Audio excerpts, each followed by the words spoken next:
ನಮಸ್ಕಾರ. ಏನಂದರೆ ಇವತ್ತು ಇಲ್ಲಿ ವೇಮಗಲ್ ಪೊಲೀಸ್ ಠಾಣೆಯಲ್ಲಿ ನಾವು ಇವತ್ತು ಸೇರಿದ್ದೀವಿ. ಏನು ಈ ಹಿಂದೆ 2ನೇ ತಾರೀಕು ಎಲ್ಲ ತಿಳಿದಿರುವಂಥ ವಿಷಯನೇ. ಏನು ತೋರಣಕಂಬದ ಒಂದು ಹುಡುಗ ನೇಣಿಗೆ ಶರಣಾಗಿ ಆ ಹುಡುಗನ ತಂದೆ ಇಲ್ಲಿ ಜೊತೆಯಲ್ಲೇ ಇದ್ದಾರೆ. ಏನಂದರೆ ವಿಷಯ, ಅವನು ಮದುವೆ ಆಗದ ಕಾರಣ ಅವನು ಸುಮಾರು ವರ್ಷಗಳಿಂದ ತಂದೆನ ಮತ್ತು ಅಣ್ಣಂದ್ರನ್ನ ಪೀಡಿಸ್ತಾನೆ ಬಂದಿರ್ತಾನೆ.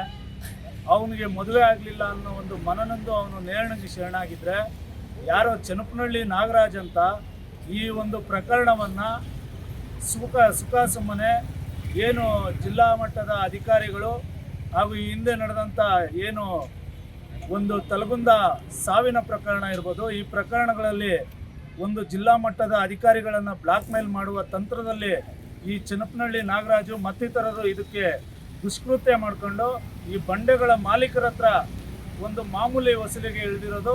ಮಾನ್ಯ ಜಿಲ್ಲಾ ಪೊಲೀಸ್ ವರಿಷ್ಠಾಧಿಕಾರಿಗಳು ಇದನ್ನು ಗಮನಕ್ಕೆ ತೆಗೆದುಕೊಂಡು ಈ ಬ್ಲಾಕ್ ಮೇಲ್ ತಂತ್ರ ಇವ್ರನ್ನ ಕೂಡಲೇ ನೀವು ಬಂಧಿಸಿ ಇವರ ವಿರುದ್ಧ ಕ್ರಮ ಕೈಗೊಳ್ಳಬೇಕು.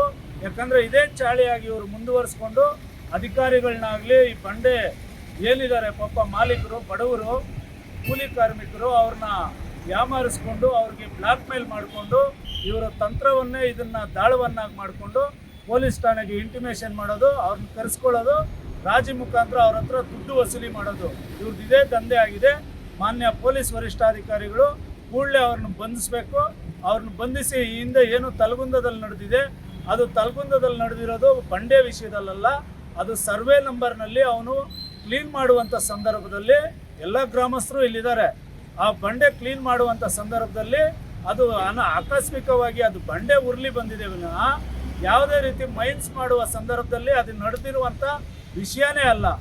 ಯಾಕೆಂದರೆ ಇವರೆಲ್ಲ ಏನು ಬೇಕಾಗಿ ಇದನ್ನು ಟಾರ್ಗೆಟ್ ಅಂತ ಮಾಡಿ ಬ್ಲಾಕ್ ಮೇಲ್ ಮಾಡಿ ಇವರು ತಂತ್ರ ರೂಪಿಸ್ತಾ ಇದ್ದಾರೆ. ದಯಮಾಡಿ ಮಾನ್ಯ ಪೊಲೀಸ್ ವರಿಷ್ಠಾಧಿಕಾರಿಗಳು ಇವರು ಯಾರು ಇದರಲ್ಲಿ ಶಾಮೀಲಾಗಿದ್ದಾರೆ ಅವ್ರ ಮೇಲೆ ಬ್ಲಾಕ್ ಮೇಲ್ ತಂತ್ರ ಮಾಡ್ತಾ ಇದ್ದಾರೆ, ಅವ್ರನ್ನ ಕೂಡಲೇ ಬಂಧಿಸಬೇಕು.